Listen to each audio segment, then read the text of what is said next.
LPG গ্যাসের বদলে মাটির চুলা ব্যবহার বাড়ছে চট্টগ্রামে। বাড়তি দাম দিয়েও সিলিন্ডার না পেয়ে বিকল্প পথ বেছে নিচ্ছেন গৃহিণীরা। কিছু দোকানে আর ডিলারের কাছে সিলিন্ডার থাকলেও সরবরাহ সংকটের অজুহাতে নিচ্ছেন মাত্রাতিরিক্ত দাম। এ অবস্থায় উভয় সংকটে গ্রাহকরা।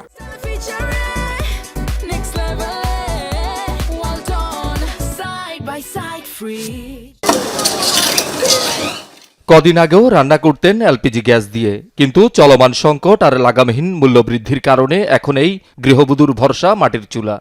1270 টাকা ছিল এই সমাধান নিলাম, এখন টিয়ালে যেত না পারি বাজারে তাহলে লাহোর চুল না দিস।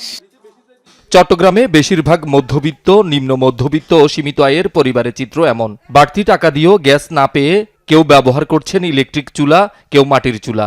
এতে বেড়েছে ভোগান্তি, সময় লাগছে বেশি। এটা চুলের বয়বের জায়গা নাই তো, এই চুলের মেরে 8 জন না 2 বেলা। প্রত্যেকটা করে মাটির চুলা, কেউ না পারে এখন ওই কারেন্টের হিটার কারেন্টের চুলা নিয়ে আসতেছে। গ্যাসের টাকাটা মিলাতে আমার কষ্ট হয়ে যায়। এখন আমি কি করবো, লাস্টে ওই চুলাটা আমি বানাইয়া রাখি জ্বালা। সরকারের রেট একরকম, দোকানে আসলে দেখতেছি আরেক রকম। ঠিক আছে, 2000 টাকা 2200 টাকা গ্যাস, এটা তো অসম্ভব ভাই। 1200-1300 টাকার গ্যাস হঠাৎ 2200-2300 টাকা দিয়েও পাই না, এই অবস্থা চলতেছে। সরকার 12 কেজি এলপিজি সিলিন্ডারের দাম 1500 টাকা নির্ধারণ করে দিলেও বাস্তবে বাজারে তা বিক্রি হচ্ছে 2 থেকে 2500 টাকায়। সরকারি নির্দেশনা মানছেন না বিক্রেতারা। আগে পাইতে হবে আমাকে, আমি যদি পাই আপনাকে দিতে পারবো, আমি না পাইলে আপনাকে কোত্থেকে দিব। খুব প্রেশারে আছি, কাস্টমারে ফোন করতেছে, ফোন দিয়েছে নাই বললে বলতেছে কেন নাই। যারা 2200 টাকা বিক্রি হচ্ছে ও যদি বেশি হলে কিনবে না, 1900-2000 কেনার দরকার নেই, বিক্রিও করবো না। আমি 1600-1500 বা 1600 ভিতরে মাল পাইলে বিক্রি করবো, নালে করবো না। কেন কাস্টমারকে আমি হয়রানি করবো? অন্যদিকে আমদানিকারক ও ডিলারদের দাবি, সরবরাহ স্বাভাবিক না হলে দাম নিয়ন্ত্রণে আসবে না।